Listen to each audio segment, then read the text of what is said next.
Jai Martinkovich and David Flint for Can Do TV.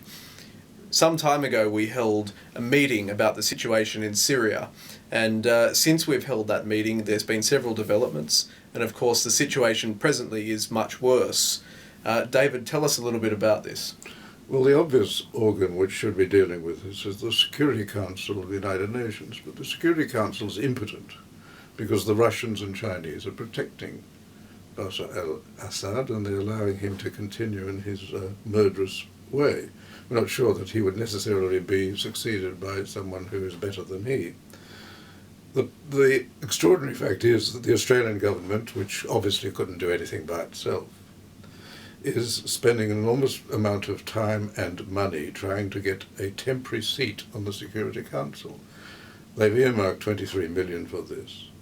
Our competitor is Luxembourg, and you'd think we might be able to defeat Luxembourg, a tiny country from Europe. But the European Union has much more money, and what you've got to do is buy votes for the Security Council. We've not only set aside a lot of money for this and a lot of effort. Foreign aid has been biased towards getting votes. For example, those parts of the world where we have little interest are getting aid, obviously attempting to persuade them that we should have a seat on the Security Council. It is pointless. The Security Council is worthless.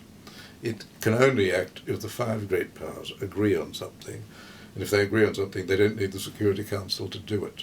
Why was Kevin Rudd and why is Bob Carr doing this? It's so that they can grandstand in New York and be very important, and they're wasting an enormous amount of money and effort. They should be concentrating on our relations with Indonesia in relation to ending the people smuggling trade and in relation to fixing up the mess the government created over the live cattle export business. And of course all of this is at the taxpayer's expense. Indeed.